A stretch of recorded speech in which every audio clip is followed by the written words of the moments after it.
আমি আল্লাহ রাব্বুল আলামিনের সৃষ্টির পূর্ণতার মধ্যে কোনো ত্রুটি নাই, কোনো ভুল নাই। বান্দা তোমরা বারবার তাকাও, আমি আল্লাহ পাক রব্বুল আলামিনের সৃষ্টির পূর্ণতার মধ্যে কোনো ধরনের ত্রুটি ধরতে পারবা না।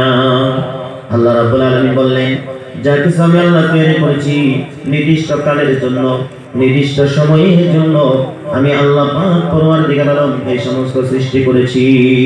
বন্ধুগণ, আল্লাহ আকাশ বানাইলো, জমিন বানাইলো, নির্দিষ্ট কালের জন্য, সময়ের জন্য তৈরি করছে। যখন একটা সময় শেষ হয়ে যাবে, আপনি আমি এই পৃথিবীর জমিন থেকে বিদায় নিয়ে চলে যাব। বন্ধুগণ, আকাশ একটা সময় শেষ হয়ে যাবে, জমিন একটা সময় চূর্ণ বিচূর্ণ হয়ে যাবে, পর্বতমালাগুলোকে আল্লাহ তাআলাই তুলোর মতো উড়িয়ে দিল। সেই সম্পর্কে আল্লাহ রাব্বুল আলামিন কোরআনুল কারীমের ভিতরে জানিয়ে দিলেন, ইয়াসআলু আইয়ানা ইয়াউমুল কিয়ামাহ। আল্লাহ পাক রব্বুল আলামিনের নবীকে প্রশ্ন করা হলো, নবী গো, কিয়ামত কবে হবে আপনি আমাদেরকে বলে দিন। আল্লাহর রাসূল সাল্লাল্লাহু আলাইহি ওয়াসাল্লাম কিছু বলে নাই। বন্ধুগণ আমার ভাইরা, কারণ নবীজি সাল্লাল্লাহু আলাইহি ওয়াসাল্লাম তার একটা বানাওয়াটি কথাও মানুষের সম্মুখে তিনি বলেনি। যা কিছু আল্লাহর পক্ষ থেকে ওহী হয়েছে, সেই ওহীর কথাগুলোই আল্লাহ রাব্বুল আলামিনের ওহীর কথাগুলোই বিশ্বের হুজুর পাক সাল্লাল্লাহু আলাইহি সাল্লাম মানুষের সম্মুখে উপস্থাপন করতেন। আমার বন্ধুগণ আমার ভাইরা, আল্লাহ রাব্বুল আলামিনের নবীকে যখন প্রশ্ন করা হলো কিয়ামত কবে হবে, বিশ্বের হুজুর পাক সাল্লাল্লাহু আলাইহি ওয়াসাল্লাম জবাব দেন, হে বন্ধু, আল্লাহ আয়াত নাযিল করে দিলেন, ফাইদা বারিকাল বাসারু ওয়া খাসাফাল কমারু ওয়া জুমিআশ শামসু ওয়াল কমার ইয়াকুলুল ইনসানু ইয়াওমাইদিন আইনাল মাফার কাল্লা লা ওয়াসারা ইলা রাব্বিকা ইয়াওমাইদিনিল মুস্তাকার। বন্ধুগণ আমার ভাইরা, কিয়ামত কোন সময় হবে? কিয়ামত তো সেদিন হবে যেদিন দৃষ্টি চমকে যাবে, চন্দ্র সূর্য যেদিন একাকার হয়ে যাবে, চন্দ্র আর পৃথিবীর মধ্যে আলো দিতে পারবে না, সূর্য আর পৃথিবীর মধ্যে যেদিন আলো দিতে পারবে না রে বন্ধু, সেই দিনই তো কিয়ামত সংগঠিত হয়ে যাবে। যখন কিয়ামত সংগঠিত হয়ে যাবে, সেই সময় সমস্ত মানুষগুলো দৌড়াতে আরম্ভ করবে, পানি সমস্ত মানুষগুলো দৌড়াতে আরম্ভ করে দিবে। আর তারা বলবে, আজকে যাবো কোথায়, আজকে পালাবো কোথায়? পালাবার তো জায়গা নাই, পালাবার তো জায়গা দেখতেছে না। আল্লাহ জানিয়ে দিলেন, কাল্লা লা ওয়াসার ইলা রাব্বিকা ইয়াওমা ইদিনিল মুস্তাকার। আজকে তোমাদের জন্য পালাবার কোনো জায়গা নাই, আজকে তোমাদের জন্য পালাবার কোনো আশ্রয়স্থল নেই। ইলা রাব্বিকা ইয়াওমা ইদিনিল মুস্তাকার, আজকে তোমাদের সকলের জায়গা হয়ে যাবে আমি আল্লাহ পাক পরওয়ারদিগার আলমের নিকট। জোরে বলুন সুবহানাল্লাহ। ভাই, আমরা সবাই একটা সময় আল্লাহর কাছে ফিরে যেতে হবে। যেমন আপনার ছেলে, ভাই মাইকম্যান ভাই মাইকটা আরো একটু ভালো করে দেওয়ার জন্য চেষ্টা করেন। বন্ধুগণ, যেমন আপনার ছেলে কেরালাতে থাকে, 5 বছর থাকছে, কেরালা থেকে যদি ফিরে আসে, খালি হাতে যদি আপনার বাড়িতে যদি আসে, খালি হাতে বাড়িতে আসার পরে আপনি তাকে আদর করবেন না তার প্রতি রাগ করবেন? ধরেন টাকা পয়সা কিছু দেয়নি, 5 বছর থাকছে, আপনার কমসে কম 2000, 5000, 10,000, 20,000 টাকা যদি আপনার হাতে দিত বাপ হিসাবে, যে বাবা আমি 5 বছর কেরালাতে ছিলাম, যার জন্য এই যে আপনাকে আমি 5,000 টাকা দিলাম, আপনি বাবা হিসাবে আপনি খুশি হইতেন। 1 টাকাও দেয় নাই, আপনি অসন্তুষ্ট হয়ে যাবেন যে আল্লাহ রাব্বুল আলামিন 60-70 বছর জিন্দেগি দিয়ে এই পৃথিবীর জমিনের মধ্যে পাঠিয়ে দিয়েছে। আমরা যদি এই দুনিয়া থেকে যদি খালি হাতে যাই, আল্লাহ আমাদের প্রতি রাগ করবে না ভালোবাসবে? গো কথা বলেন না, রাগ করবে না ভালোবাসবে? আল্লাহ রাগ করবে। সেজন্য ভাই, এই যে মসজিদ আপনারা বানাইছেন, এই মসজিদের আবাদ করে, এই মসজিদের খোরাক দিয়ে আল্লাহর হুকুম মোতাবেক চলে যদি গন্তব্যস্থান কবরে যদি যাইতে পারেন, আল্লাহ খুশি হবে, নবী খুশি হবে, জান্নাতের 8টা রাস্তা আপনাদের জন্য সুগম হবে। চিল্লাইয়া এখন সুবহানাল্লাহ। আমার বন্ধুগণ আমার ভাইরা, আল্লাহ রাব্বুল আলামিন এই পৃথিবীর জমিনের মধ্যে যা কিছু তৈরি করলেন, এই সৃষ্টি সম্পর্কে আল্লাহ রাব্বুল আলামিনকে ফেরেশতারা প্রশ্ন করলেন, হে পরওয়ারদিগার আলম, তুমি জমিনের মধ্যে সবথেকে শক্তিশালী করে কোন বস্তুটাকে তুমি তৈরি করেছো? সবথেকে শক্তিশালী করে কোন বস্তুকে তুমি তৈরি করেছো? আল্লাহ রাব্বুল আলামিন জবাব দিলেন, পর্বতমালাকে, পাহাড়কে আমি আল্লাহ পাক রব্বুল আলামিন শক্তিশালী করে তৈরি করেছি। পাহাড়কে কিসের জন্য শক্তিশালী করে আল্লাহ তৈরি করলেন? যে বন্ধু, আল্লাহ বলে ওয়াল জিবালা আওতাদা, পাহাড়কে আমি আল্লাহ এই জমিনের উপরে প্যারাক স্বরূপ ব্যবহার করেছি। একটু চিল্লায়ে বলুন সুবহানাল্লাহ। প্যারাক স্বরূপ আল্লাহ তাবারক তাআলা এই পাহাড়কে পৃথিবীর জমিনের মধ্যে ব্যবহার করেছেন। আমার বন্ধুগণ, আমার ভাইরা, যেরকম ঘর বানাতে গেলে প্যারাকের দরকার হয়, লোহার দরকার হয়, গাজালের দরকার হয় রে বন্ধু, অনুরূপভাবে আল্লাহ পাক রব্বুল আলামিন এই জমিনের উপরে ভাড়া দেওয়ার জন্য, বোঝা দেওয়ার জন্য পাক পর্বতমালাগুলোকে আল্লাহ তৈরি করেছে। আল্লাহ রাব্বুল আলামিন রহমতের ফেরেশতা আবার প্রশ্ন করলেন, হে পরওয়ারদিগার আলম, এই পর্বতমালা থেকে তুমি আরো কোন বস্তু শক্তিশালী করে তৈরি করেছো নাকি? এবার আল্লাহ পাক রব্বুল আলামিন জবাব দিলেন, এই পর্বতমালা থেকে, পাহাড়ের থেকে আমি আল্লাহ পাক রব্বুল আলামিন লোহাকে শক্তিশালী করে তৈরি করেছি। আবার যখন প্রশ্ন করলেন, লোহার থেকে আরো কোন শক্তিশালী বস্তু আছে নি? আল্লাহ জবাব দিলেন, লোহার থেকে শক্তিশালী করে আমি আল্লাহ পাক রব্বুল আলামিন আগুনকে তৈরি করেছি। আবার যখন প্রশ্ন করলেন, আগুনের থেকে আরো কোন শক্তিশালী বস্তু আছে নাকি? আল্লাহ রাব্বুল আলামিন জবাব দিলেন, এই আগুনের থেকে শক্তিশালী বস্তু হলো আমি আল্লাহ পাক রব্বুল আলামিনের নিকট পানি। একটু জোরে জোরে বলুন সুবহানাল্লাহ। আমার বন্ধুগণ, যুবক তরুণেরা, ভালো করে খেয়াল করো, লক্ষ্য করো, এই যে চকচকে রাস্তা যে তোমাদের এখানে বানিয়ে দেওয়া হয়েছে, এই রাস্তা বানাতে গিয়ে পাথর লাগছে না নাই? বন্ধুগণ আমার ভাইরা, এই যে রাস্তা বানালো, আল্লাহ দেওয়া নিয়ামত পাথর, আল্লাহ আমাদেরকে নিয়ামত হিসেবে দান করেছে রে বন্ধু। এই পাথরটা ভাঙিয়া চূর্ণ বিচূর্ণ করিয়া আমরা ঘর তৈরি করি, বিল্ডিং তৈরি করি, বন্ধুগণ রাস্তা নির্মাণ করি। যদি পাথর আমার আল্লাহ না দিত, এই সমস্ত আমরা কিছুতেই তৈরি করতে পারতাম না। কথা বলেন ঠিক কিনা? আমার বন্ধুগণ আমার ভাইরা, লোহা আল্লাহ দান করলেন, লোহা যদি আমাদেরকে আল্লাহ না দিত রে বন্ধু, তাহলে আমরা ঘর নির্মাণ করতে পারতাম না। বিভিন্ন ধরনের কাজে লাগে, যেরকম এই যে এখানে আমি কথা বলতেছি, মাইকের মধ্যে লোহা আছে, তামা আছে, কাঁসা আছে, পিতল আছে, সবকিছু মিলায়া এই মাইক নির্মাণ করলো, মাইকটা তৈরি করলো, যার জন্য আমি কথা বলতেছি, এখান থেকে কথা যত দূর পর্যন্ত মানুষ আছে সবার কানে পৌঁছে দেওয়ার মতন ক্ষমতা রয়েছে। কথা বলেন ঠিক কিনা? আল্লাহ যদি লোহা না দিত বন্ধু, ঘর নির্মাণ করতে পারতাম না। পানি যদি আল্লাহ না দিত, আমাদের পিপাসায় গলা শুকিয়ে যাইত। পানি যদি না দিত, আগুন যদি আমার আল্লাহ পাক রব্বুল আলামিন যদি না দিত রে বন্ধু, তাহলে আমরা খানা কখনো তৈরি করতে পারতাম না। সেজন্য আল্লাহ রাব্বুল আলামিন যতগুলো নিয়ামত আপনি আমাকে দান করেছেন বন্ধু, আল্লাহ বলে লা ইন শাকারতুম লা আযীদান্নাকুম ওয়া লা ইন কাফারতুম ইন্না আযাবি লাশাদীদ। আল্লাহ রাব্বুল আলামিন বললেন, বান্দারে, তোমাদেরকে যে সমস্ত নিয়ামত আমি আল্লাহ দান করেছি, সেই নিয়ামতের শুকরিয়াগুলো তোমরা আদায় করো।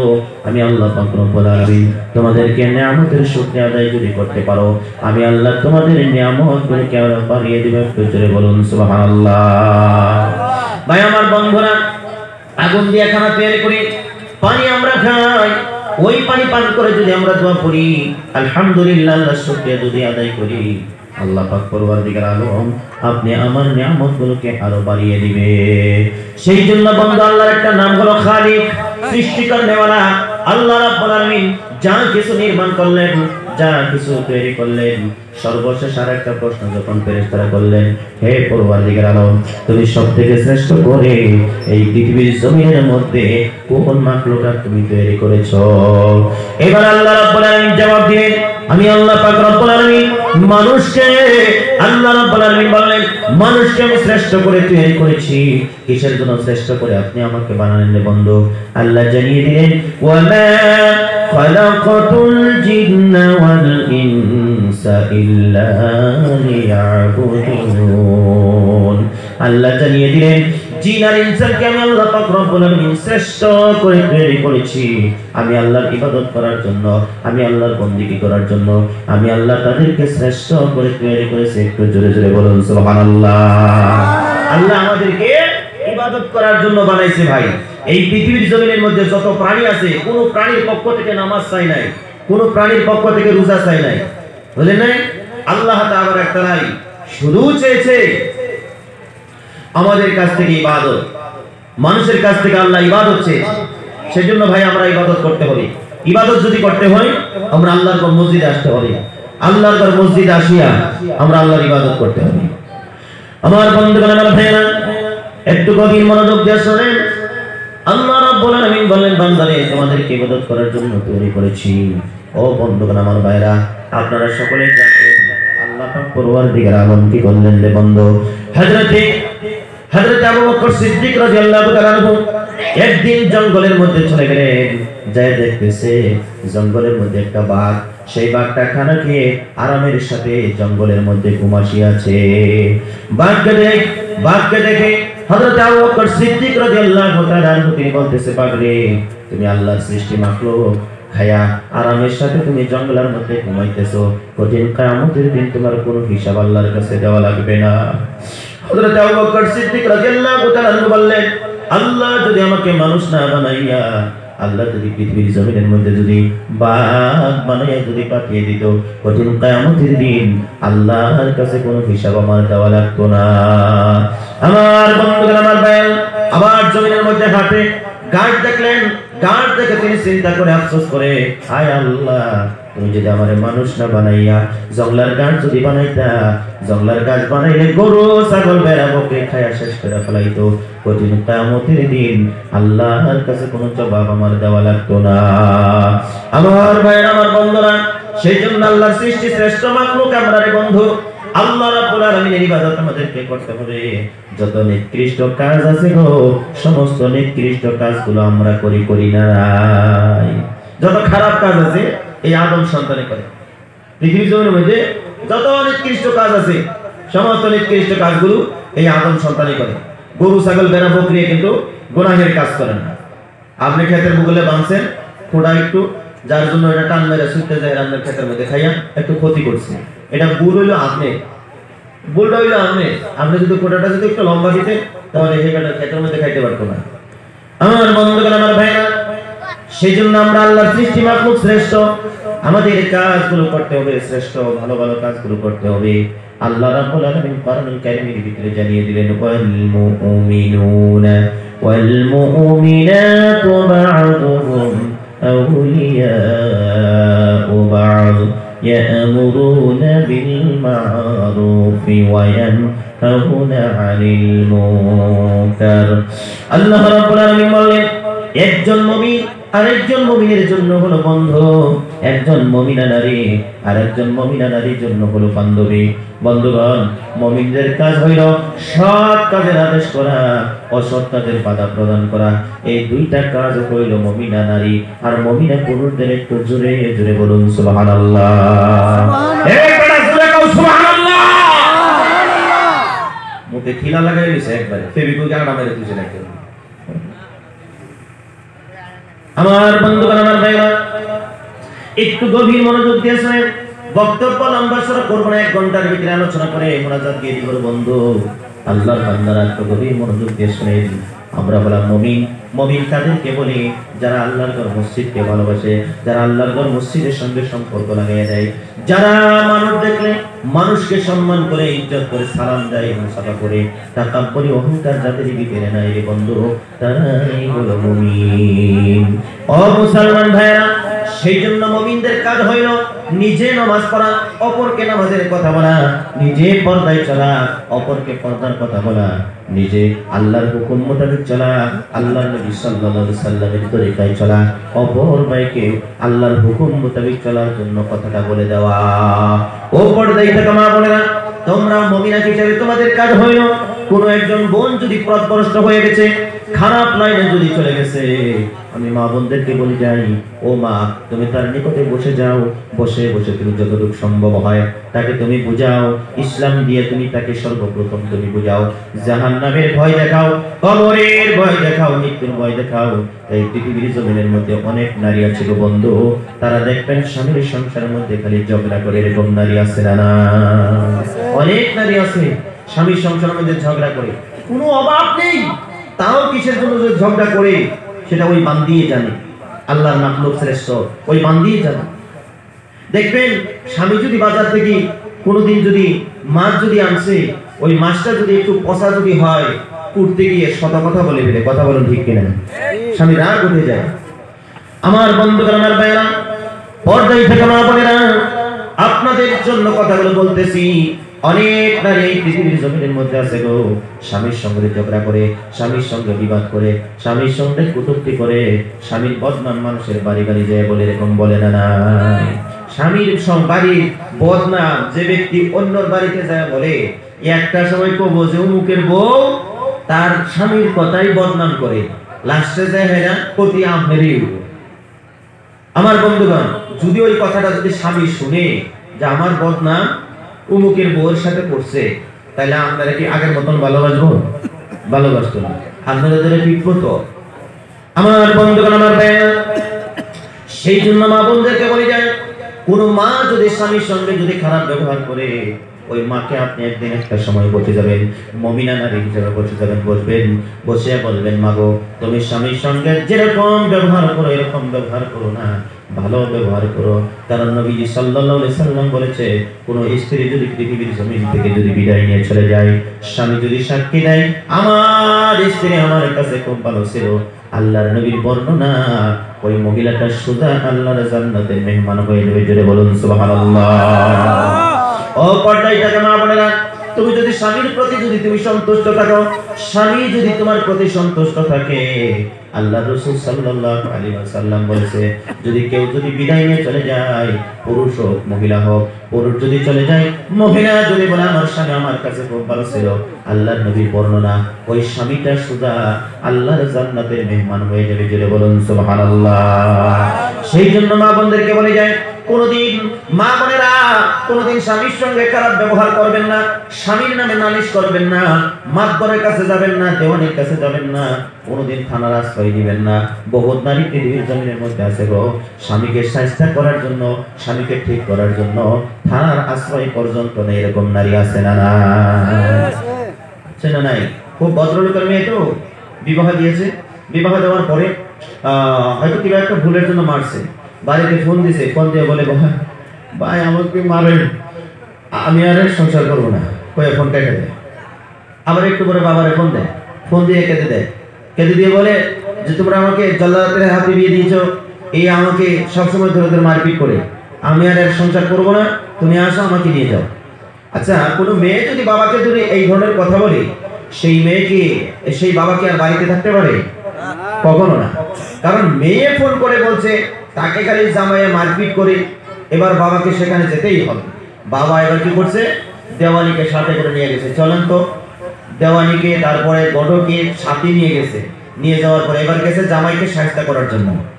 যখন গেছে যায় জামাই বাবুকে বলছে, তুমি বলো আমার মেয়েকে ধরে ধরে মারো, মাতবর সব জিজ্ঞেস করতেছে, তখন দুইজনকে একান্ন করছে, কথা কাটাকাটি শুরু হয়ে গেছে। মহিলাটা কয় একদিকে, স্বামী কয় আর একদিকে। কথা বলে এরকম হয় কি হয় না? আমাদের বেদের কথা মানুষকে কেন জানবে? বহুত বেদের কথা স্বামী আর স্ত্রীর মধ্যে আছে, কেউ বাবা আছে না? নাই। কিন্তু এগুলো আমরা জনসাধারণকে কেন জানাই? আজকে মক্তবের শিক্ষা না থাকার দরুনে, আজকে আমাদের মধ্যে ধর্মীয় শিক্ষা না থাকার দরুনে, ইসলামিক জ্ঞান না থাকার দরুনে আমরা আমাদের পারিবারিক যেগুলো সমস্যা, এই সমস্যার কথাগুলো আমরা মা বোনদের কাছে ছেড়ে দেই, থানার মধ্যে যায় ছেড়ে দেই। সেজন্য আমি আহ্বান রাখছি পর্দায় থাকা মা বোনদেরকে, আপনার ভুল পাওয়ার পরে যদি স্বামী আপনাকে যদি কিছু সাহায্য করার জন্য কিছু মারপিট যদি করে, আপনি এটার জন্য রাগ করে থানার আশ্রয় আপনি নেবেন না, আর আপনার বাবার কাছে ফোন করে আপনি জানাবেন না। কারণ নবীজি সাল্লাল্লাহু আলাইহি সাল্লাম বলছে যে তোমার বাপ মার বাড়ির কথা স্বামীর বাড়িতে বলো না, স্বামীর বাড়ির কথা তোমার বাপ মার বাড়িতে বলো না। একটু জোরে কইতেন না সুবহানাল্লাহ। সুবহানাল্লাহ। যারা এগুলো নিজের ভিতরে আটকিয়ে রাখে তাদের সংসারের মধ্যে শান্তি আছে। আজকের মজলিসের থেকে মা বোনেরা এই দুইটা কথা আপনারা নিয়ে যান, ইরাদা করেন আজকের থেকে যে আজকের থেকে স্বামীর বাড়ির কথা আমার বাপ মার বাড়ির বাপ মাকে বলবো না, আর বাপ মার কথা স্বামীর বাড়িতে আসিয়া বলবো না। কি কথা? যেরকম আপনারা দুইটা বোন ছিলেন, দুইটা বোন, একটা বোন হয়তো ধরেন বের হয়ে বিয়ে হয়েছে, সেই কথাটা হয়তো আপনার স্বামীর বাড়ির লোকেরা জানে না। যদি আপনি বলুন, একটা সময় তারা সুযোগ পেয়ে আপনাকে বলবো, দেখছি তুমি কিরকম, তোমার ছোট বোন বের হয়ে বিয়ে হয়েছে। কথা বলেন ঠিক কিনা? যদি আপনি না বলতেন এই সুযোগটা তারা পেত না। আমার বন্ধুরা, আমার ভাইরা, সেই জন্য স্বামীর সংসার মধ্যে কোনো যদি যুবক যদি এরকম করে, যদি বিয়ে করে, যদি বিবাহ করে, আমি আমার মা বোনদেরকে বলে যাই, তুমি কখনো ওই স্বামীর সংসারের কথাগুলো ওই বাপ মার কানের মধ্যে পৌঁছিয়ে দিও না। কারণ তোমার স্বামী যদি কোনোদিন ভুল পেয়ে যদি তোমাকে আঘাত করে যদি মারে, মারার পরে ওই ছোট ভাইয়ের কথাটা বাবা বলার জন্য সুযোগ পেয়ে যাবে, বড় ভাই বলার জন্য সুযোগ পেয়ে যাবে। কথা বলেন ঠিক কিনা? বন্ধুগণ আমার ভাইরা, বহুত নারী আছে গো স্বামীকে সাহায্য করার জন্য তারা থানার মধ্যে গোসর দেয়, থানার মধ্যে কেস দিয়ে বন্ধুগণ 3 মাস পর্যন্ত স্বামীকে জেলের মধ্যে খাটায়া 3 মাস পর্যন্ত জেলের মধ্যে রাইখা ওই নারী আমার স্বামীর সংসারের মধ্যে আবার পুনরায় ওই বিছানার মধ্যে শয়। এরকম নারী আছে না? না, 3 মাস স্বামীকে হাজতে রাখছে, আবার ওই নারী স্বামী ওই স্বামীর সঙ্গে ওই বিছানার মধ্যে থাকে। এবার আপনারা বলুন তো দেখি, আগের মতন তাকে মহব্বত করবে? কথা কয় না, করবে? করবে না। আগের মতন ভালো তাকে বাসবে না, আগের মতন মহব্বত করবে না। কারণ তার যে একটা মন ছিল, তার যে একটা অন্তর ছিল, সেটা আপনি টুকরো টুকরো করে দিয়েছেন। কথা বলুন ঠিক কিনা? ভাই খারাপ লাগতেছে আপনাদের? আমার বন্ধুগণ আমার ভাইরা, ভালো করে শুনুন। আমি বলতেছিলাম এই পৃথিবীর জমিনের মধ্যে আল্লাহ পাক রব্বুল আলামিন আমাদেরকে শ্রেষ্ঠ করে তৈরি করেছে। আমরা কাজগুলো শ্রেষ্ঠ করতে হবে রে বন্ধু। আজকে যদি আমরা নিকৃষ্ট কাজ করি, আল্লাহর জাহান্নামের পোড়াক আমরা সহতে পারবো না, আল্লাহর জাহান্নামের আগুনের শাস্তি আমরা ভোগ করতে পারবো না। সেজন্য আমরা জাহান্নামের মধ্যে থেকে বাঁচতে হবে। আমার বন্ধুগণ আমার ভাইরা, আল্লাহ রাব্বুল আলামিন এই দুনিয়ার জমিনের মধ্যে আপনি আমাকে যে পাঠিয়ে দিলেন রে বন্ধু, আল্লাহ রাব্বুল আলামিন অপরন্ত নিয়ামত এই দুনিয়ার জমিনের মধ্যে পাঠিয়ে দিয়েছে রে বন্ধু। আল্লাহ রাব্বুল আলামিন কোরআনুল কারীমের ভিতরে জানিয়ে দিলেন, কুল ইয়া ইবাদিয়াল্লাযীনা আসরাফু আলা আনফুসিহিম লা তাকনাতু মির রাহমাতিল্লাহ। আমার বন্ধুরা আমার ভাইরা, যাও তোমরা মূল আলোচনায় চলে যাই। আল্লাহ রাব্বুল আলামিন বিশ্বনবী হুজুর পাক সাল্লাল্লাহু আলাইহি ওয়াসাল্লামকে বলে দিলেন, নবী আপনি বলে দিন, বান্দা যদি গুনাহের কাজ করে, বান্দা যদি নফসের উপরে জুলুম করে, যদি গুনাহের কাজগুলো করে, ওই বান্দাদেরকে বলে দিন, ওই বান্দা যেন আমি আল্লাহ পাক রব্বুল আলামিনের রহমত থেকে নৈরাশ হয়ে না যায়। বন্ধুরে, আমরা এই পৃথিবীর জমিনের মধ্যে গুনাহের কাজ করতে ভালোবাসি, তাস খেলাইতে ভালোবাসি, মদ খাইতে ভালোবাসি, বান খাইতে ভালোবাসি, জুয়া খেলাইতে ভালোবাসি। আল্লাহ রাব্বুল আলামিন বললেন, ও বান্দা, তোমরা এই সমস্ত গুনাহ যারা করে ফেলেছো, আমি আল্লাহ রাব্বুল আলামিনের রহমত থেকে তোমরা কখনো নৈরাশ হয়ো না। বন্ধুগণ আমার ভাইরা, আমরা গুনাহ কিসের জন্য করি রে বন্ধু? আল্লাহ জানিয়ে দিলেন, ইন্নামাত তাওবাতু আলাল্লাহি লিল্লাযিনা ইয়ামালুনা সুআ বিজাহালাতিন। আল্লাহ জানিয়ে দিলেন, জাহিলিয়াতের কারণে মানুষ গুনাহ করে, মূর্খতার কারণে মানুষ গুনাহ করে। বন্ধুগণ, আমরা জানি না সুদ খাইলে কতটুকু শাস্তি হবে, সুদ খাইলে কতটুকু শাস্তি হবে, সুদ খাইলে কতটুকু গুনাহ হয় আমরা জানি না। আমরা জানি না, কারণ আমরা সুদের ব্যবসা আমরা শুরু করে দিয়েছি। আমরা জানি না রে যুবক, মদ পান করলে কতটুকু শাস্তি দেওয়া হবে, সেই বিষয়ে আমরা জানি না।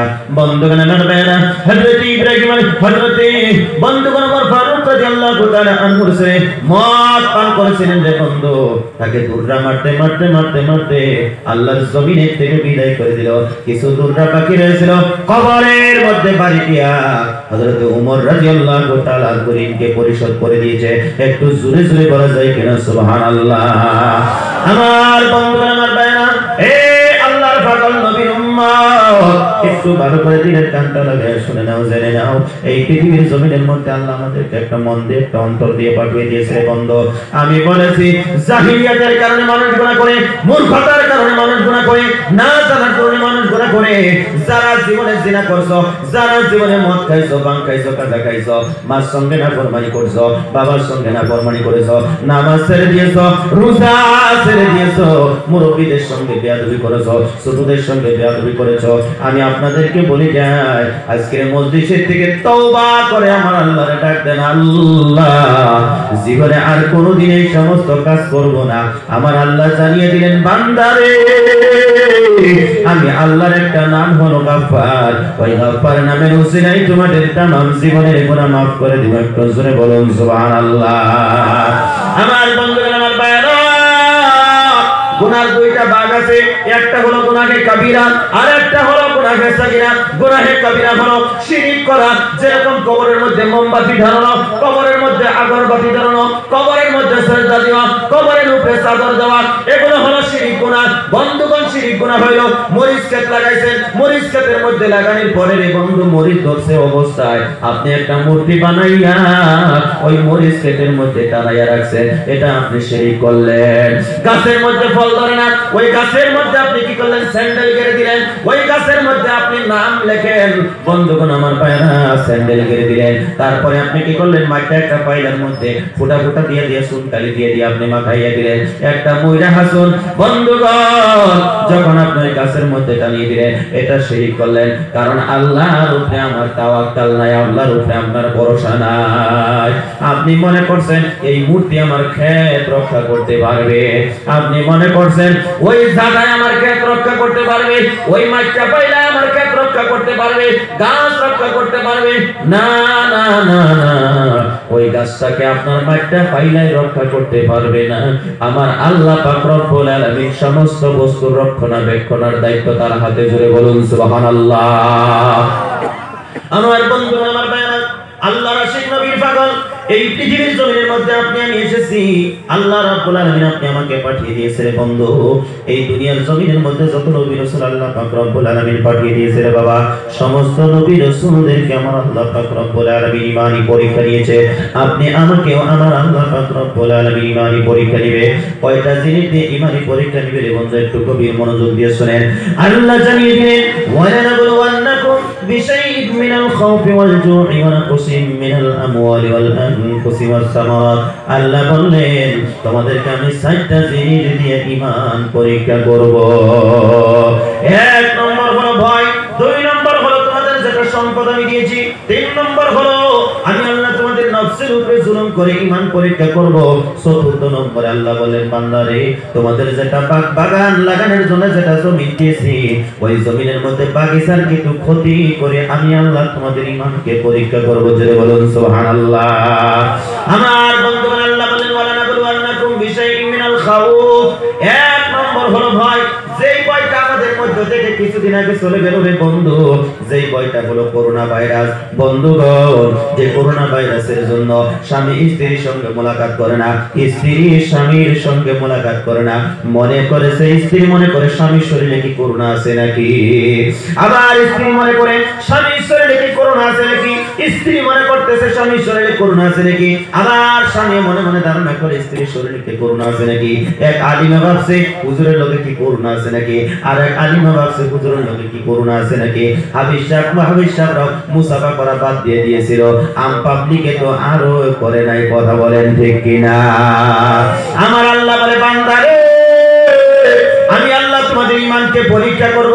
1 নম্বর হলো ভয়, সেই ভয়টা দেখায় আল্লাহ আমাদেরকে ঈমান পরীক্ষা করছে, আমরা কে কতটুকু পাস করতে পারতেছি আল্লাহ ভালো জানে, আল্লাহ মালিক ভালো জানে আমরা এই ঈমানি পরীক্ষার মধ্যে কতটুকু পাস করেছি। বন্ধুগণ আমার ভাইরা, এমন খবর আছে গো, বাড়িতে নামাজ পড়ে নাই, জুমার নামাজ পর্যন্ত পড়ে নাই, মসজিদে পর্যন্ত আসে নাই, মসজিদে 2 জনে 3 জনে নামাজ পড়ছে, কিন্তু জুমার নামাজটা এলান করে দেওয়া হয়েছিল যে তোমরা বাড়িতে বাড়িতে জুমার নামাজটা পড়ে বন্ধ। কিন্তু বহুত মানুষ আছে জুমার নামাজটা তো তারা বাড়ির মধ্যে পড়ে নাই। কথা বলেন ঠিক কিনা? এবার বলবেন, হুজুর জুমার নামাজ কেমনে পড়ে আমরা তো জানিও না, আর কোনদিন তাবলীগের মেহনতে গেলেন না যে জুমার নামাজটা পড়া কিভাবে পড়ে আমি একটু শিখি। বহুত মানুষ আছে দেখবেন জুমার নামাজ নিয়ত বেঁধে চায় থাকে, এই বেটা কয় টাকা করে দেখা দিবি করে, কথা কোন হাসান আমি চা। তার কারণ পোলা বিয়া করেছে, মেয়েও বিয়া দিছে, বুড়া হয়েছে, দাড়ি দুলিও রাখছে, নামাজের ব্যাপারে তো ঠনঠনাঠন জানেও না। এখন বাড়ির মধ্যে পুত্রবধূ আছে, পুত্রবধূ তো টুপি দিয়ে দিছে, পাঞ্জাবি দিয়ে দিছে, আজান দেওয়ার সাথে সাথে বলছে যে আব্বা মসজিদে যান আজকে শুক্রবার, লজ্জায় বইরা মসজিদে আইছে, আল্লাহর ভয়ে না। কথা বলেন ঠিক কিনা? শরমে আইছে, ফুলার বউয়ের ডরে আইছে, কারণ ফুলার বউ মাথায় টুপি দিয়ে দিছে, পাঞ্জাবিটা দিয়ে দিছে, যার জন্য মসজিদে আইছে। আয়া দেখছে মানে ফাইসা গেছে, কয় রেখা করে এত জানে না, যার জন্য এই বেটা কয় রেখা করে দেখা দিয়ে হওয়া করে। একবার এরকম করে নামাজ পড়তে পড়তে পড়তে পড়তে হঠাৎ ইমাম সাহেব সেজদায় যখন গেছে, যাওয়ার পরে পিছনের মুক্তাদির কপালের মধ্যে একটু লাথি লাগছে, লাথি লাগার পরে পাশের যেটা মুক্তা দিয়েছি হ্যাঁ কি করছে তার পাশে করে লাত্তি মারছে কবর হইতে বুঝছেন না নাই তার পাশে যেটা আছে হিটারে আচ্ছা করে লাত্তি মারছে তার পাশে যেটা আছে হিটারে লাত্তি মারছে এরকম করতে করতে করতে যত কাতার আছে সবই লাত্তি মারছে মনে করছে যে নামাজ মানে এইভাবেই পড়ে বুঝলেন মনে করছে নামাজ মানে এইভাবেই পড়ে খালি লাত্তি লাত্তি মসজিদের মধ্যে শুরু হয়ে গেছে তো ভাই এগুলো শিক্ষার দরকার আছে না নাই খালি সায়া থেকে নামাজ কয়দিন পড়বেন দুকা দিয়া তবলিগের মেহনত করবেন যারা না জানেন এই ইমাম সাহেবের সাথে বসবেন মনে করছেন যে ইমাম সাহেব কি জানে এত আমরা দেশের মানুষ আমরা দেশে জন্মগ্রহণ করছে কোরআন হাদিসের কি জ্ঞান আছে আরে এটা যতটুকু জানে ততটুকুই শিরকের আপনি তো আলহামদুলিল্লাহ সূরাটাও শুদ্ধ করে করতে পারেন না আর হ্যাঁ বেটা নিজের পাক্কা ফুললো তো একদম পাক্কা কুমড়োয় বলেছে কথাতে আমি বেশি জানি দুই কথা খারাপ পেতেছেন আপনারা আমার বন্ধুরা আমার ভাইরা এক নম্বর ভয় হলো যেটা করোনা ভাইরাস দিয়ে আল্লাহ তাবারক তাআলা আপনি আমাকে ভয় দেখালেন রে বন্ধু এই ভয়ের মধ্যে যারা আমরা পাস করেছি রে বাবা তাদের জন্য আমার মাওলার জান্নাত অপেক্ষা করতেছে একটু জোরে বলুন সুবহানাল্লাহ দুই নম্বর ভয় হলো আল্লাহ রাব্বুল আলামিন বলে দুই নম্বরে আমি আল্লাহ তোমাদের ঈমান পরীক্ষা করব তোমাদের যেটা সম্পদ দিয়েছি যেটা জমিন আমি আল্লাহ তোমাদেরকে দিয়েছি ছেলে দান করেছি মেয়ে দান করেছি স্ত্রী তোমাদেরকে নিয়ামত স্বরূপ দান করেছি বাবা তোমাদেরকে নিয়ামত স্বরূপ দান করে দিয়েছি মা তোমাদের জন্য নিয়ামত স্বরূপ দান করে দিয়েছি বাবা পৃথিবী থেকে আমি আরে বান্দা তোমার ঈমানকে আমি আল্লাহ পরীক্ষা করব এই পৃথিবীর জমিন থেকে যেদিন বাবা আমাদের বিদায় নিয়ে চলে যায় সেদিন আমাদের মনটা ভেঙে যায় সেদিন কিন্তু আমার আল্লাহর কথা বেশি বেশি করে স্মরণ হয়ে যায় রে বন্ধু সেদিন মনে হয় পৃথিবীতে কেউ নাই সেদিন আমাদের অন্তরটা শুধু আল্লাহ আল্লাহ করতে মন চায় যেদিন এই পৃথিবীর জমিন থেকে মা নামের সম্পত্তি বিদায় নিয়ে চলে যায় আমাদের অন্তরের মধ্যে মনে হয় শুধুমাত্র আল্লাহ আল্লাহ করে জিন্দেগিটা কাটিয়ে দিব 2-4 দিন পার হয়ে যাওয়ার পর আমার মাওলাকে আমরা ভুলে যাই রে মাওলাকে ভোলা যাবে না আল্লাহ বলেছে ফাযকুরুনি আযকুরুকুম ওয়াশকুরুনি ওয়া লা তাকফুরুন বান্দা তোমরা আমাকে স্মরণ করো আমি আল্লাহ পাক রব্বুল আলামিন তোমাদেরকে স্মরণ করব একটু জোরে বলুন সুবহানাল্লাহ আল্লাহ বলে বান্দা রে তোমরা আমার নিয়ামতের শুকরিয়া আদায় করো আমি আল্লাহ তোমাদের শুকরিয়া আদায় করব বন্ধুগণ আমার ভাইরা আল্লাহ জানিয়ে দিলেন তোমাদের ঈমানকে আমি আল্লাহ এরকম ভাবে পরীক্ষা করব 3 নম্বরে বললেন বান্দা রে তোমাদের যেটা নফস আমি আল্লাহ দান করেছি যেটা অন্তর তোমাদেরকে দিয়েছি এই নফসের উপরে কিছুটা জুলুম করব তোমাদের মাঝে সময় মাথা ব্যথা লাগাইয়া দিব মাঝে সময় দাঁতের ব্যথা করব মাঝে সময় শরীর অসুস্থ হয়ে যাব মাঝে সময় তোমাদের জ্বর আসবো মাঝে সময় কোমরের ব্যথা করব মাঝে সময় পায়ের ব্যথা করব আমি আল্লাহ পাক রব্বুল আলামিন এগুলো দিয়া দিয়া আমি আল্লাহ তোমাদের ঈমানকে পরীক্ষা করব ও বন্ধুগণ একটা ভালো জবাব দিবেন যখন মাথা ব্যথা করে কার কথা মনে হয় গো কার কথা মনে হয় আল্লাহর কথা মনে হয় যখন আমরা অ্যাক্সিডেন্ট হই তখন কিন্তু মানুষের 3 জন রে ডাকে কয়জন রে ডাকে 3 জন রে ডাকে প্রথমে ডাক মারে আমার আল্লাহরে বিপদে বললে আল্লাহ গো বাঁচাও আবার ডাক মারে মা গো আবার ডাক মারে বাবা গো বহুত আছে মানুষ দেখবেন বাবার নাম লাগছে গাড়ির সামনে বাবা মার আশীর্বাদ লিখিছে কিন্তু আপনি খবর লই চাবো কেউ কিন্তু দেউতাক ভাত নে দিয়ে ফসানে নাই কর ঘর বানাইছে বা কিমান টাকা দিয়ে ঘর বানাইছে বনোয়ার পিছত ঘরের সম্মুখত লিখছে মা বাবার আশীর্বাদ কিন্তু আপনি খবর লই দেখিব কেউ মা দেউতাকক ভাত কাপড় নিদিয়ে ফসানে না আপনি প্র্যাকটিক্যালত চাবো খারাপ পাইলেন আমার বাসায় যে গাড়ির সামনে লেখে বাপ মার আশীর্বাদ আছে কোনো বাপ কাপড় দেয় না খবর লই দেখবা বাড়ির সামনে যে লেখে দেখবেন বুড়ি মা বুড়া বাপ কাম নাই কিন্তু আশীর্বাদ এই জন্য লেখছে যে আসল বাপের উসিলায় দুনিয়া তাইছে এই জন্য লিখে দিয়েছে বাপ মার আশীর্বাদ আমার বন্ধুগণ আমার ভাইরা একটু ভালো করে খেয়াল করুন আল্লাহ রাব্বুল আলামিন বললেন, বান্দারে তোমাদের নফসের উপরে জুলুম করে আমি আল্লাহ পাক রব্বুল আলামিন তোমাদের ঈমানকে পরীক্ষা করব। তৃতীয় নম্বর গেল। চতুর্থ নম্বরে আল্লাহ বললেন, সামারা তোমাদের বাগ বাগিচার ক্ষতি করে আমি আল্লাহ তোমাদের ঈমানকে পরীক্ষা করব। বন্ধুগণ, এই পৃথিবীর জমিনের মধ্যে যত নবী রাসূল এসেছিলেন রে বাবা, সমস্ত নবী রাসূলদেরকে আল্লাহ পাক রব্বুল আলামিন ঈমানি পরীক্ষা করেছে। আইয়ুব নবীকে আল্লাহ ঈমানি পরীক্ষা করেছে পোকা দিয়ে। ইউনূস নবীকে পরীক্ষা করেছে মাছের পেটের মধ্যে রাখিয়া। ইব্রাহিম আলাইহিস সালামকে আল্লাহ পরীক্ষা করেছে অগ্নিকুণ্ডের মধ্যে ফালাইয়া। আল্লাহ রাব্বুল আলামিন আখির নবীকে পরীক্ষা করেছে তাইফের ময়দানের জমিনের মধ্যে রক্ত ঝরাইয়া। আমার বন্ধুগণ, আমার ভাইরা, আল্লাহ রাব্বুল আলামিন হযরত ইব্রাহিম আলাইহিস সালামকে এরকম করে ঈমানি পরীক্ষা করলেন। যখন ইব্রাহিম আলাইহিস সালামকে ঈমানি পরীক্ষাটা শুরু হয়ে গেল, নমরুদ অগ্নিকুণ্ড তৈরি করলেন। অগ্নিকুণ্ডের মধ্যে যখন রেখে দিলেন, আল্লাহর পয়গম্বর ইব্রাহিম আলাইহিস সালাম অগ্নিকুণ্ড থেকে যখন আমার মাওলারে ডাক মারছে, আল্লাহ, ও আমার আল্লাহ, তুমি আমাকে মদদ করনে वाला, তুমি আমাকে সহায় করনে वाला। যখন অগ্নিকুণ্ড থেকে আমার আল্লাহকে ডাক মারছে, তখন আল্লাহ কোরআনুল কারীম থেকে আয়াত নাযিল করে দিলেন, কুলনা ইয়া নারু কুনি বারদান ওয়া সালামান আলা ইব্রাহিম। আল্লাহ জানিয়ে দিলেন, হে আগুন, তুমি ইব্রাহিম আলাইহিস সালামের জন্য আরামদায়ক হয়ে যাও, শান্তিদায়ক হয়ে যাও। একটু জোরে বলুন সুবহানাল্লাহ। আমার বন্ধুগণ, আমার ভাইরা, ঈমানি পরীক্ষা আরেকটা করলেন, সেটা হলো ইব্রাহিম আলাইহিস সালামকে একটা ছেলে দিয়েছিল যার নাম হলো হযরত ইসমাঈল। আল্লাহর রাস্তায় কুরবানি করলেন। আল্লাহ রাব্বুল আলামিন ঈমানি পরীক্ষা করলেন, সেখানেও তিনি পাস করলেন, যার জন্য আল্লাহ পাক পরওয়ারদিগার আলম ওনার নাম দিয়েছিলেন ইব্রাহিম খলিলুল্লাহ। জোরে জোরে বলুন সুবহানাল্লাহ। তাই ওই পৃথিবী জমিনের মধ্যে আমরা কর্ম অনুপাতের নাম পাই। কথা বলেন হাসান আমিসা। কেউ যদি সুর কয় তারে সুর কই এটা है, তাই না গো? কেউ যদি চুরি করে তারে সুর কই এটা है, কেউ যদি নামাজ পড়ে তারে নামাজি কই এটা है, কেউ যদি রোজা রাখে তারে রোজাদার কই এটা है, কেউ যদি কোরআন শরীফ পড়তে পড়তে পড়তে যদি মুখস্থ করে তারা হাফিজ সাহেব কই এটাকে, কেউ যদি 12 বছর 13 বছর মাদ্রাসায় লেখাপড়া করে যদি মাওলানা হয় তারে আলিম কই এটাকে, মাওলানা কই এটা है। আর যদি কেউ 2 বছর যদি মুফতি পড়ে তারে এটা মুফতি। তারপরে কেউ যদি মুফাসসির বাসা আরো 2 বছর পড়ল লাগবে। এইভাবে করে কর্ম অনুপাতে মানুষ নাম পায়। কথা বলেন ঠিক কিনা? হযরত ইব্রাহিম আলাইহিস সালাম ছেলেকে আল্লাহর রাস্তায় উৎসর্গ করে দিয়া সে নাম লাভ করেছিলেন খলিলুল্লাহ। একটু জোরে জোরে কোন সুবহানাল্লাহ। আজকের এই মজলিসের মধ্য থেকে আমি আপনাদের কাছে দেখতে যাব আপনারা কি খরচ আল্লাহর রাস্তায় করতে চান। ইব্রাহিম আলাইহিস সালাম তো তার সন্তানকে খরচ করে দিয়েছিল আল্লাহর রাস্তায়।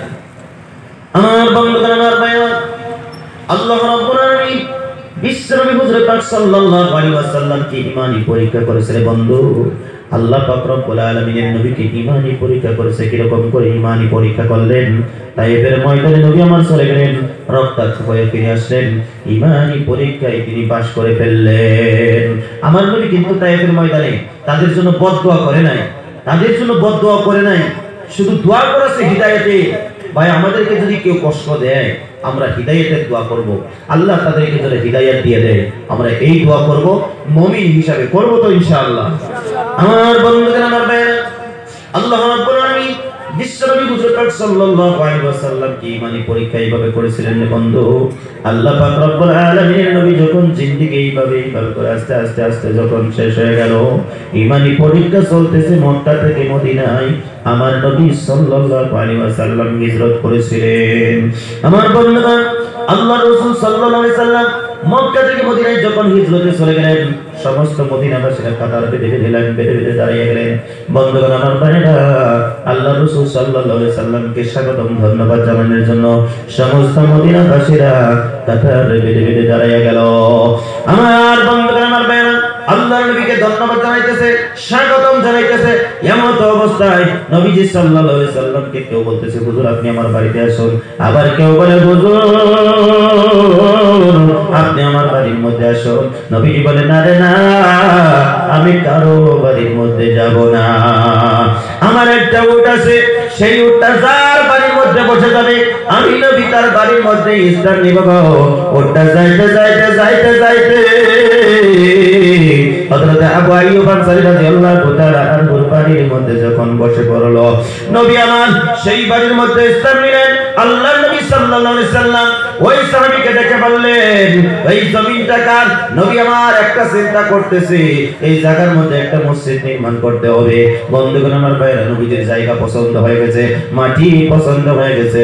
এবার বন্ধুগণ আমার ভাইরা, হযরতে আবু আইয়ুব আনসারী রাদিয়াল্লাহু তাআলা মুখে ডেকে বলে, ও আবু আইয়ুব আনসারী গো, ওই জমিনটা কার, ওই মাটিটা কার? তখন বলে, হুজুর দুইজনই ঠিক মানুষের মাটি, একজনের নাম হলো সাহেল, আরেকজনের নাম হলো সোহাইল। সাহিল আর সোহাইলকে যখন দেখা হলো রে বন্ধু, সাহিল আর সোহাইল যখন চলে আসলেন, আসার পরে নবী আমার বলে, বাইরে এই মাটিটুকু কার? বলে, হুজুর এই মাটিটুকু আমাদের। আল্লাহর নবী বলতেছে, এই মাটিটুকু তোমরা আল্লাহর রাস্তায় ব্যয় করে দাও, খরচ করে দাও, বিনিময় কিছু টাকা তোমাদেরকে দেওয়া হবে। সাহিল আর সোহাইল বলে, হুজুর যেই জায়গা আপনি চাইছেন গো হুজুর, এই জায়গার বিনিময়ে আমরা কিচ্ছু নিব না, আপনি কি করতে চান? বলে, এখানে মসজিদ একটা বানাইতে চাই। ওই সাহিল আর সোহাইল বললেন, হুজুর গো, এই জায়গার মধ্যে আপনি মসজিদ বানান, কোনো অসুবিধা না, বিনিময় কিচ্ছু দেওয়া লাগবে না। আজকে জামতলাবাসী কত ধন্য হয়েছেন রে বন্ধু, এই যে রাস্তার নিকটে মসজিদ আপনারা নির্মাণ করেছেন রে বাবা, কত সুন্দর মসজিদ আপনারা বানাইতেছেন। এই মসজিদটা যদি বিল্ডিং বানাইতে পারেন বন্ধু, কত হিন্দু মানুষ এখান দিয়ে আসা যাওয়া করে, কত খ্রিস্টান মানুষ আসা যাওয়া করে রে বন্ধু।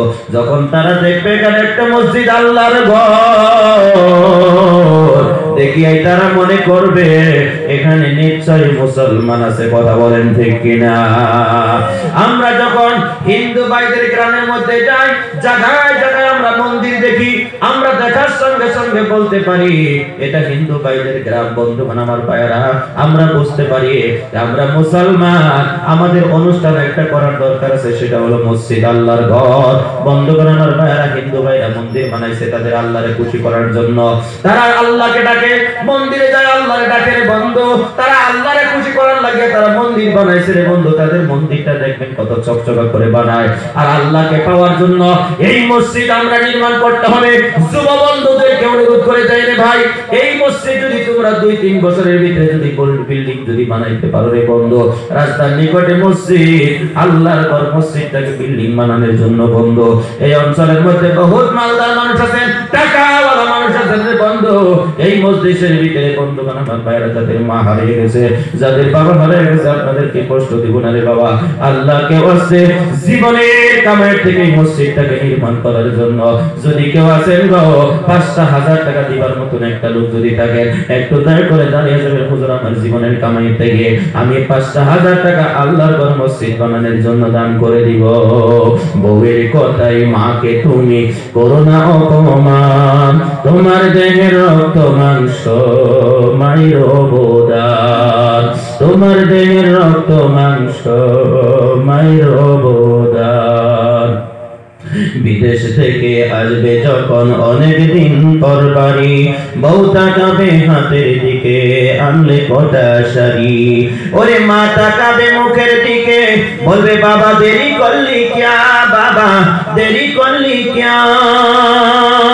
তাই বউয়ের কথাই মাকে তুমি করো না অপমান, তোমার দেহের রক্ত মাংস মায়ের অবদান, তোমার দেহের রক্ত মাংস মায়ের অবদান।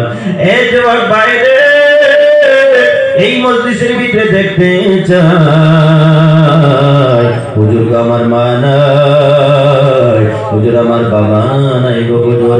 এই দুনিয়ার জমিন থেকে যাদের মা নামের সম্পত্তিটা বিদায় নিয়ে চলে গেছে, বাবা নামের সম্পত্তিটা যার দুনিয়া থেকে বিদায় নিয়ে চলে গেছে, যাদের স্ত্রী গভীর কবরের বাসিন্দা হয়ে গেছে, ও পর্দায় থাকা মা বোনেরা গো, তোমাদের যাদের স্বামী নামের সম্পত্তিটা দুনিয়া থেকে বিদায় নিয়ে চলে গেছে রে মা, তোমাকে যখন বিবাহ করে তার বাড়ির মধ্যে আনলো, মহারানা হিসাবে কিচ্ছু দিতে পারে নাই রে মা, তোমাকে একটা নাকের ফুল দিয়েছিল, পায়ের একটা পাতামল তোমাকে দিয়েছিল। স্বামী আজকে গভীর কবরের বাসিন্দা হয়ে গেছে, আমি সেই মাকে অনুরোধ রাখবো, নাকের ফুলটা তোমার বাড়িতে রাখো না, পায়ের পাতামলটা তুমি বাড়িতে রাখো না, যদি তোমার বাড়ির মধ্যে আছে ওই জিনিসটা তুমি আল্লাহর ঘরে দান করে দাও। যদি তুমি আল্লাহর ঘরে নাকের ফুলটা দান করতে পারো, পায়ের পাতা আমলটা যদি তুমি আল্লাহর ঘরে দান করতে পারো, এটা তোমার স্বামীর জন্য সদকায়ে জারিয়া হয়ে যাবে, আর তোমার জন্য সদকায়ে জারিয়া হয়ে যাবে। একটু জোরে জোরে বলা যায় কিনা সুবহানাল্লাহ। আমার বন্ধুরা, আমার ভাইরা, ও মুরব্বি বাবারা, তোমাদেরকে বাবা মা কত লেখাপড়া করাইয়া বড় মানুষ বানাইলো। 5 বিঘা জমি দিল, 10 বিঘা জমি দিল, 2.5 বিঘা জমি দিল, 3 বিঘা জমি দিয়ে অনেকের বাবা আজকে গভীর কবরের মধ্যে চলে গেছে রে পাগল। ওই মহাব্বতের মার জন্য, বাবার জন্য রে বন্ধ, গভীর রাত্র হয়ে গেছে। রাত্র যখন গভীর হয়, আমার আল্লাহ রাব্বুল আলামিনের রহমতের দরওয়াজাগুলো খোলা হতে থাকে। পৃথিবীর জমিনের যত অফিস আদালত কোর্ট কাছে আছে রে বন্ধু, সব কিছু বন্ধ হয়ে যায়, কিন্তু আমার মাওলার রহমতের দরওয়াজাটা খোলা হয়ে যায়। এই গভীর রাত্রে একটা লোক আমি দেখতে চাই, হুজুর গো, আমার মা নাই, বাবা নাই, গভীর কবরে চলে গেছে, একটু দোয়া করে দেন। বর্তমানে আমি মুসাফির হালতে আছি রে বন্ধু। একটা মানুষ চাইছে এতগুলো মানুষের ভিতরে থেকে, হুজুর আমার জীবনের কামাই থাকিয়ে আমি এই মসজিদটা বানানোর জন্য 5,000 টাকা দান করে দিব। আমার ইজ্জত কি নাম আপনার? বাবা মা আছে? নারায়ে তাকবীর। আয় আল্লাহ তাআলা রব্বুল আলামিন, তোমার বান্দা আব্দুল জলিল মিয়া সাহেব গভীর রাতে আল্লাহ তোমার ঘর মসজিদ নির্মাণ করার জন্য 5,000 টাকা দান করে দিল। আল্লাহ রে, অন্তরের থেকে দোয়া করি, তোমার বান্দার দান তুমি কবুল করো, মঞ্জুর করো। মা বাবার তামাম জীবনের গুনাহ মাফ করে দাও। ওগো আল্লাহ, আকাশের মালিক, শুনলাম বাবা নাই মা নাই রে, এই দানের খাতিরে তার মা বাবার কবরের মধ্যে তোমার রহমতের চাদর বিছাইয়া দাও। একটু জোরে জোরে বলা যায় কিনা আমিন। এ বাবা, এতগুলো মানুষের ভিতরে 2 নম্বরে আমার ইজ্জত, আমার সম্মান রক্ষার্থে কোনো বন্ধু আসেননি বুজুর্গ। 2 নম্বরে আমি 5,000 টাকা মসজিদ বানানোর জন্য দান করে দিব। কেউ যদি টাকা একটু দয়া করে হাতটা তুলতে পারে, আপনার জন্য আমি গভীর রাত্রে এতগুলো মানুষ নিয়ে আপনার জন্য দোয়া করতে চাই। যারা আল্লাহর ঘর মসজিদ বানানোর জন্য দান করে রে বাবা, আপনারা জানেন সব কিছু একটা সময় ধ্বংস হয়ে যাবে, কেউ থাকবে না, সব কিছু আল্লাহর হুকুমে ধ্বংস হয়ে যাবে। সেই সময় সব কিছু ধ্বংস হয়ে যাবে রে বন্ধু। আল্লাহর ঘর মসজিদ কিন্তু ধ্বংস হবে না। আল্লাহ জিজ্ঞাসা করবে, তোমরা কারা, তোমরা কারা, কিসের জন্য ধ্বংস হও না? এই মসজিদ আল্লাহর ঘর সেদিন বলবে, হে পরওয়ারদিগার আলম, এই মসজিদ বানাতে গিয়ে যারা টাকা দিয়ে কষ্ট করে মেহনত করেছিল, যারা কথার দ্বারা সহায় করেছিল, যারা টাকা দিয়ে সহায় করেছিল, আয় আল্লাহ, যতক্ষণ পর্যন্ত আমাদের বুকে উঠাইয়া না দিবা, যতক্ষণ পর্যন্ত তোমার জান্নাতের মধ্যে পৌঁছাইতে না পারবো, ততক্ষণ পর্যন্ত আমরা ধ্বংস হব না। একটু জোরে জোরে বলা যায় কিনা সুবহানাল্লাহ। সবাই বলবে বাবা, সেই সময় ছেলে আপনাকে পরিচয় দিবে না, মেয়ে আপনাকে পরিচয় দিবে না, স্ত্রী স্বামীকে পরিচয় দিবে না, স্বামী স্ত্রীকে পরিচয় দিবে না। ওই মুসিবতের সময় এই ঘরটা যদি আপনার জন্য সাক্ষী দিয়ে বসে, এর থেকে সৌভাগ্য নসিব পৃথিবীর জমিনের মধ্যে আর কে হতে পারে? সেই জন্য আপনাদের কাছে অনুরোধ করে 2 নম্বর একটা লোক চাইতেছি, কেউ যদি থাকেন একটু দয়া করে হাতটা তুলে দিন। হুজুর গো, আমার জীবনের কামের থেকে আমি 5,000 টাকা দান করে দিব। মাশাআল্লাহ, মাশাআল্লাহ, নারায়ে তাকবীর। আয় আল্লাহ তাআলা, তোমার বান্দা রব্বুল আলামিন আমার ভাই দিলওয়ান আহারে 10,000 টাকা দান করে দিল। তোমার বান্দার দান তুমি কবুল করো, মঞ্জুর করো। যেই নিয়তে দান করছে তুমি জানো, আমি জানি না। মিজানে নেকির পাল্লা বানি করো, পাতলা করো না। কঠিন কিয়ামতের দিন মুসিবতের সময় এই দান তুমি তার মা বাবার জন্য নাজাতের কারণ বানাইয়া দিও। আল্লাহুম্মা আমিন।